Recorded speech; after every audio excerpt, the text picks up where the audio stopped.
நேர்களே, இன்றைக்கு எஃப்எம்சிஜி டிவிக்காக நாம் பார்க்கப்படுவது தமிழ்நாட்டில் மட்டுமல்ல இந்தியாவிலே பரபரப்பாக பேசப்படுகிற பள்ளிக்கரணை சதுப்பு நில காடுகள் என்ன பிரச்சனை என்பதை நாம் பார்க்க போகிறோம். இயற்கை நமக்கு இறைவனால் அள்ளி தருகிற பல கொடை நிலைகளை இயற்கை அழகாகத்தான் இருக்கிறது. மிருகங்களும் அதை அழிப்பதில்லை, பறவைகளும் பாலூட்டிகளும் அதை அழிப்பதில்லை. மாறாக எந்தெந்த இடங்களில் மனிதர்களுடைய கால் படுகிறதோ அந்த இடங்களெல்லாம் அழிக்கப்பட்டு விடுகிறது. காரணம், மற்ற மனிதர்களை எல்லாம் அவர்கள் ஒருபோதும் பெரிதாக நினைக்கவில்லை. மாறாக அவர்கள் எண்ணுவதெல்லாம் தனது குடும்பமும் தனது அரசியல் வாழ்வும் நிலை பெற வேண்டும் என்ற தவறான எண்ணிக்கையில் தான் இன்றைக்கு பள்ளிக்கரணை சதுப்பு நில காடுகள் அழிவுக்கு உள்ளாகி இருக்கிறது. இதன் அழிவுக்கு யார் காரணம், எந்த அரசியல் கட்சி காரணம் என்பதை பார்ப்பதற்கு முன்பு ஒரு சிறிய புரிதலை நான் உங்களுக்கு சொல்கிறேன். பள்ளிக்கரணை சதுப்பு நிலங்கள் என்பது ராம்சரண் என்று சொல்லக்கூடிய அந்த பெயரால் அது இப்போது அழைக்கப்படுவதன் நோக்கம் என்ன? ராம்சரண் என்கின்ற ஒரு பகுதி ஈரானில் இருக்கிறது. 1980 ஈரானில் இருக்கும் இந்த ராம்சரண் பகுதியில் இருந்து சர்வதேச மாநாடு ஒன்று நடைபெற்றது. அந்த மாநாட்டில் உலகின் சதுப்பு நில காடுகள், மார்ஷ்லேண்ட் மற்றும் வெட்லேண்ட் ஈரநில பகுதிகளை பாதுகாப்பது குறித்து ஒரு இன்டர்நேஷனல் கூடுதல் நடைபெற்றது. அதன் மூலமாக ஐநாவின் பிரகடனம் மற்றும் சர்வதேச சதுப்பு நில காடுகள் மார்ஷ் மற்றும் வெட்லேண்டை பாதுகாக்க உலகளாவிய அளவுகோல், ஒரு கிரைட்டீரியா வகுக்கப்பட்டது. அந்த அடிப்பின் அங்கீகாரம் தான் தற்போது ராம்சரனுக்கு என்று பெயருக்கு சூட்டம். ராம்சரண் என்றால் வேறு ஈரானில் இருந்து பள்ளிக்கரணைக்கு போர்க்காலங்கள் எதுவுமே சம்பந்தமில்லை. இந்த இடத்தில் உலகளாவிய இந்த சதுப்பு நிலங்களை பாதுகாக்க வேண்டும் ராம்சரண் கூட்டு பிரகடனத்தின் மூலம் என்பதால் இதத்தின் பலன்களை நாம் உங்களுக்கு சொல்கிறோம். சென்னை நகரின் பிரதான சாலையிலிருந்து 20 கிலோமீட்டர் தொலைவில் இருப்பதுதான் இந்த பள்ளிக்கரணை. இப்போ பார்த்தீங்கன்னா ஒரு பெரிய வானளாவிய 30 மாடி அப்படியெல்லாம் கட்டப்பட்டிருக்கிறது. ஐடி செக்டரா மாறி இருக்கிறது. இருந்தாலும் கூட தங்கள் இயற்கை வளங்களை மக்கள் காவு கொள்கிறார்களே என்ற பயத்தில் சின்ன சிட்டுக்குருவிகளும் கூட அங்கங்கே முளைத்து நிற்பதை நாம் பார்க்கலாம். இந்த இடத்தில் ஏற்பட்ட பிரச்சனைக்கு முன்பு இது எப்படின்னா ஒரு ஸ்பாஞ்ச் தொழில்நுட்பத்தை கொண்ட இயற்கையாகவே நீரை தன்னகத்தை உறிஞ்சிக் கொள்ளக்கூடிய ஒரு இயற்கை லேண்ட். இது மொத்தம் 15,000 ஏக்கர். இன்றைக்கு அது கழுதை தேர்ந்து கட்டரும்பாக 1200 1500 1000ற்குள் வந்துவிட்டது. அதுவும் அரசாங்கத்திற்குள் பிடியிலே இருக்கக்கூடிய இடம் வெறும் 1200. தனியார்கள் ஆக்கிரமிப்பு ஒரு 500 ஏக்கர். ஒட்டுமொத்த 15,000 ஏக்கரும் இந்த அற்புதமான காடுகள், ஸ்பாஞ்சிங் லேண்ட் என்று சொல்கிறார்கள். அதாவது நீரை அப்சர்வ் செய்யக்கூடிய, உள்வாங்கி தன்னகத்தை இழுத்ததில் என்ன நன்மை? மக்கள் வாழுகிற இடங்களில் அது ஒரு பாதுகாப்பு, தண்ணீர் கூடாது. மற்றொன்று, சென்னை நீர்வளத்தை அது பெருக்கும். 15,000 ஏக்கர் ஹெக்டேர்ஸ் தண்ணீர் உள்வாங்கிவிட்டால் அது கடலுக்கு செல்லாது, தண்ணி உள்வாங்குற போது அதை சுற்றி சென்னை புறநகர் பகுதிகள் முழுவதுமே பெரும் செழிப்பை அடையக்கூடிய இந்த காலத்தில் மனிதர்கள் ஒரு குறுகிய நோக்கத்தோடு தங்களுடைய வாழ்க்கையை ஓட்டுவதற்கு பல கோடி ரூபாய்களை அரசியல்வாதிகள் பெற்றுக்கொண்டுதான் 15,000 இன்றைக்கு 1200 பிளஸ் ஒரு 500 தனியார்கள் ஆக்கிரமிப்பில் மாறி போய்விட்டது. இந்த ராம்சர் அங்கீகாரம் 2022 பள்ளிக்கரணைக்கு கிடைத்தது. அப்போது தமிழ்நாட்டில் ஆண்டது திராவிட முன்னேற்ற கழகம், ஒரு 4 ஆண்டுகளுக்கு முன்பு. அதற்கு பிறகுதான் இந்த பிரச்சனையை அறப்போர் இயக்கம் துவங்கியது. அது என்ன என்று நாம் பார்ப்போம். இந்த ராம்சாரிலே தண்ணீர் உள்வாங்குவது மட்டுமல்ல, அதற்கு உரிமையாளர்கள் யார்? பல்லுயிர் பெருக்கம், அதே போன்று மீன்கள், பறவைகள், பாலூட்டிகள் எல்லாமே அதில் வாழக்கூடியது. அவ்வளவுதான் அந்த ராம்சார் அங்கீகாரம். அதைத்தான் இப்பொழுது வேறொரு பிரிகேட் என்கின்ற திமுக ஆதரவில் அந்த மிகப்பெரிய தளத்தை மாற்றி இருப்பது இன்னைக்கு அரசியல் சிந்தனையாக, அரசியல் உட்நோக்கமாக இன்றைக்கு பேசப்பட்டு கொண்டு வருகிற செய்தியாக மாறி இருக்கிறது. இப்படி தடை சிட்ட பகுதிகளில் என்னெல்லாம் செய்யணும்னு ஒரு கிரைட்டீரியா வழங்கப்பட்டிருக்கிறது, ஒரு வரை இருக்கிறது. அதாவதுங்க, பெரிய கட்டடங்களை கட்டக்கூடாதுங்க. அது மாதிரி இல்லாம பெர்மனண்டான கட்டிடங்கள் இருக்கக்கூடாது. ஷெட் போடலாம், மீன்கள் வளர்க்கலாம், சிறு சிறு விவசாயிகள்லாம் செய்து கொள்ளலாம். அதுல பிரச்சனையே கிடையாது. அரசாங்கம் அனுமதி கொடுக்க வேண்டால் இறால் பண்ணைகள் வைக்கலாம், மீன் பண்ணைகள் வைக்கலாம், மீன் வளர்க்கலாம், பறவைகளுடைய இறைவிடமாக இருக்கலாம், சிறிய ஷெட்டு போட்டுக்கலாம், அவ்வளவுதான். ஏன்னு சொன்னா இதுதான் அந்த ரூல்ஸ். அதை உடனே நம்ம எடுத்துடலாம். இறால் பண்ணனா ஒரு குட்டை மாதிரி வெட்டியிருப்பாங்க, அதை இறால் கிடக்கும். தேவைப்பட்டா அதுல தண்ணி உள்ளதான் வாங்குவதால் அதனால ஒரு பெரிய ஆக்கிரமிப்புகள் வந்து விடாது.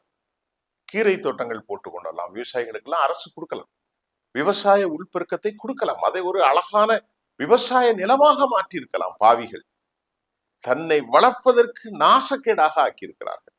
எத்தனையோ சென்னை விவசாயிகளை அவர்களுக்கு ஒரு ஒரு கான்ட்ராக்ட் பேஸ்ல கொடுக்கலாம், குத்தகைக்கு கொடுத்து சிறு சிறு வெண்டைக்காய் போடுங்க, பயிர் போடுங்க, நாளைக்கு தேவைப்பட்டா அந்த இடத்தை எடுத்துக்கிடுவாங்க.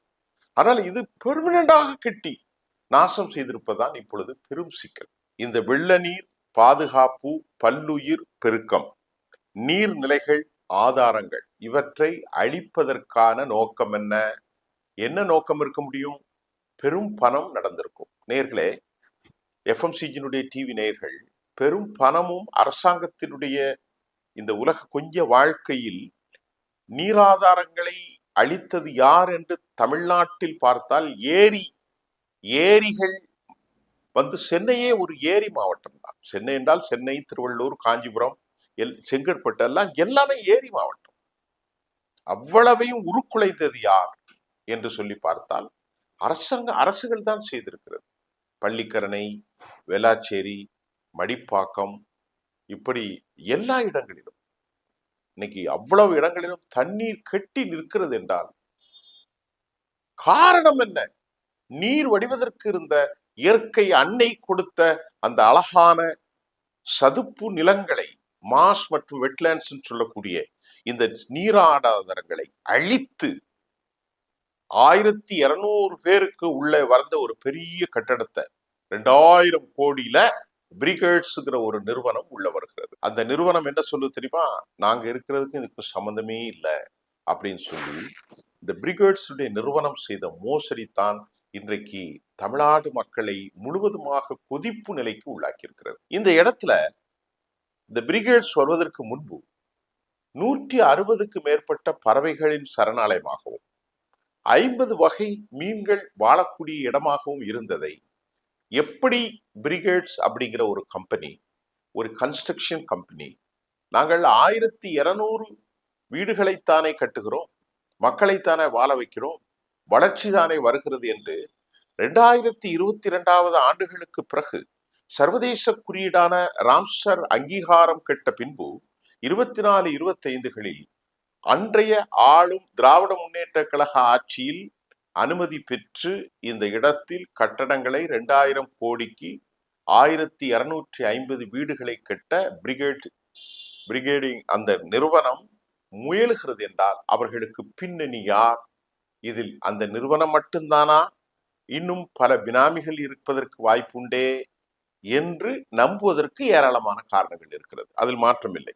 இதற்கு ஏப்ரல் மாதம்தான் அறிவிப்பு வந்திருக்கிறது 2022ல.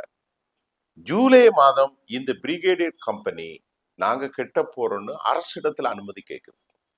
இப்ப இது எவ்வளவு பெரிய மோசடி பாருங்க. 22 ஏப்ரலில் இன்டர்நேஷனல் அங்கீகாரம் கிடைத்த பின்பு இந்த பிரிகேட் கம்பெனி நாங்கள் கட்ட போகிறோம் என்று ஜூலையில் அவர்கள் ஏப்ரல், மே, ஜூன், ஜூலை 3 மாதத்தில் கேட்கிறார்கள் என்றால் யாரும் இதை கவனிக்க போவதில்லை. 2000 கோடி விற்றால் ஒரு 3000 கோடி கிடைக்கும், நமக்கு 1000 கோடி பங்கு தானே. இதை அறப்போர் இயக்கம் தான் வெளியே கொண்டு வந்தது. இன்னைக்கு அறப்போர் இயக்கம் மட்டும் ஒன்று இல்லைன்னா இன்னைக்கு பல சிக்கல்கள் ஏற்பட்டிருக்கும். 1 லட்சம் பேர் இங்க குடியிருக்கிறார்கள். இன்றைக்கு அவர்களுக்கு எதுவும் தெரியல. அந்த மக்கள் பாவம் தான். வீடுகளெல்லாம் கட்டி இருக்கிறார்கள். தேசிய வங்கிகள் லோன் கொடுத்திருக்கிறாங்க. அரசு அங்கீகாரம் கிடைத்திருக்கிறது. இப்போது இப்படிப்பட்ட ஒரு அங்கீகாரம் ஒரு ரெகக்னைஸ்ட் லேண்ட்ல எப்படி கொடுக்க முடியும்? எப்படி கொடுத்தார்கள்? இதற்கு பின்னணி யார் என்ற கேள்விகளுக்கெல்லாம் வரம்பில்லை. இன்னைக்கு தமிழக வெற்றி கழகமும் திராவிட முன்னேற்ற கழகம் இது செய்தில மோதுறாங்க.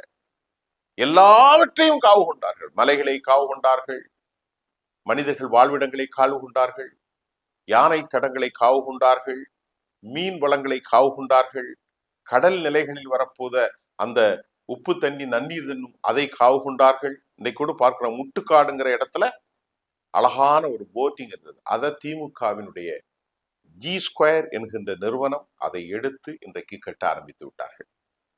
மக்கள் வருவார்கள், தாகிப்பார்கள், சாப்பிடுவார்கள். போட்டிங் குழுமம் இருந்தது, அதையும் கூட அவர்கள் அழித்து விட்டார்கள். இந்த உலகமே எங்களுக்கு, உலகமே எங்களுக்கு. எப்படிப்பட்ட அரசியல்வாதிகளால் இந்த நாட்டுக்கு என்ன கிடைக்கும் தோழர்களே? ரொம்ப வருத்தம் தான். எந்த அரசியல் கட்சி, ஏ கட்சியா, பி கட்சியா, சி கட்சியா, டி கட்சியா, அதெல்லாம் நமக்கு தேவையில்லை. மக்கள் வாழ்விடங்கள், பறவைகள் வாழ்விடங்கள், மிருகங்கள் வாழ்விடங்கள், பல்லுயிர் பெருக்கம் வாழ்விடங்களில 1250 குடியிருப்புகளை கொண்டு வந்து ராம்சரண் என்கின்ற இன்டர்நேஷனல் அங்கீகாரம் பெற்ற பின்பும் ஜூலை மாதத்தில் இந்த பிரிகேட் நிறுவனம் அனுமதியை பெற முயலுகிறார்கள் என்றால் அவர்களுக்கு பின்னணி இருக்கக்கூடிய வல்லாதிக்க சக்திகள் யார்? இந்த கேள்விக்கு பதிலே இல்லை. அறப்போர் இயக்கம் இந்த இயக்கத்தை, இந்த விவகாரத்தை ஏன் ஆரம்பித்ததுக்கு பின்பு central greenery tribunal body justice, central greenery tribunal body justice Pushpa Sathyanarayanan and Venkat Raghava எல்லாரும் இந்த பிரச்சனைகளை இன்னும் பலர் அதற்கு எழுப்ப முடிந்து சிஎம்டியுடைய வழிகாட்டுதலின் வழங்க நிலைமை சிக்கலாகி சிஎம்டிஏ எப்படி ஒப்புதல் கொடுத்தார்கள்? சிஎம்டிஏக்கு 2024 சிஎம்டிஏக்கு நோட்டிபிகேஷன். அன்றைக்கு சிஎம்டிஏ இவர் அணுகிறார் பிரிகேட். அவங்க கொடுத்ததெல்லாம் பெருசா பேசப்படவில்லை. கொஞ்சம் அவர்கள் மீண்டும் ஒரு முறை வந்திருந்தால் விவகாரத்தை எளிதாக முடித்திருப்பார்கள். வெட்லேண்டும் இல்லை, மாஸ்லேண்டும் இல்லை, இல்லாமல் போயிருக்கும். அதுதான் உண்மை. 1 கிலோமீட்டர் தொலைவுக்கு கூட கட்டக்கூடாது என்பதை கூட இந்த அரசாங்கம் மறைத்திருக்கிறது. 1 கிலோமீட்டர் தொலைவு கூட கட்டக்கூடாது, அதை கூட இந்த அரசு மறைத்திருக்கிறது. 1 கிலோமீட்டர் நாங்கள் அங்குதான் இருக்கிறோம் என்று இந்த பிரிகேட்ஸ் நிறுவனம் பொய் சொல்லிவிட்டது. பிரிகேட் நிறுவனம் பொய் சொல்லி இருக்கிறது. இதே பிரிகேட் நிறுவனம் நாங்கள் சதுப்பு நிலங்களில் கட்டவில்லை என்று அவர்கள் பொய் சொன்னது மட்டுமல்ல, ஸ்டேட் அசஸ்மெண்ட் என்விரான்மெண்டல் பாடி கிளியர் கைட்லைன்ஸ் பின்பற்றப்படவில்லை. இந்த பெங்களூரில் தலைமையாக கொண்ட இந்த பிரிகேட் நிறுவனம் ஸ்டேட் அசஸ்மெண்ட் என்விரான்மெண்ட் கிளியர் கைட்லைன்ஸை கூட அவர்கள் பின்பற்றவில்லை என்றார். இந்த நிறுவனத்திற்கு அங்கிருந்து இங்க 1250 குடியிருப்புகளை கட்டுவதற்கும் ஏப்ரல் மாதத்தில் அங்கீகாரம் கிடைத்த பிறகு ஜூலை மாதத்தில் அவர்கள் தைரியமாக அனுமதி பெற்று அதற்கு பிறகு சிஎம்டிஏயில் அவர்கள் அறிவிப்பானை பெற்று அதற்கு பிறகு ஜஸ்டிஸ் புஷ்பா இவர்களெல்லாம் ஒரு வழிகாட்டுதலை வழங்கக்கூடிய அளவிற்கு அறப்போர் இயக்கம் இதை துல்லியமாக கொண்டு போகிற அளவில் நாங்க அந்த எல்லைக்கு வெளியே கட்டுகிறோம், மக்களை வாழ்விட போகிறோம் என்று இவர்கள் சொன்னால், இவர்கள் சொல்லவில்லை. இவர்களுக்கு பின்னால் பெரிய கும்பல் இருக்கிறது என்பதுதான் உண்மை. 2025 போன ஆண்டு பெரும் பேச்சு பொருளாக மாறியது. ஆரம்பத்தில் இந்த பேச்சு பொருளாக மாறி ஸ்டேட் அசஸ்மெண்ட் அறிவிப்பு வெளியானது. தற்போது இது குறித்து தமிழ்நாட்டில் ஆளும் அரசாங்கமும் ஏற்கனவே ஆண்ட அரசாங்கமும் மோதிக்கொண்டிருக்கிறது. இது உண்மையிலேயே 1 கிலோமீட்டருக்கு உட்பட்ட இடங்களில் இருக்கும் மக்கள் பெரும் சிக்கலில் சிக்கியிருக்கிறார்கள்.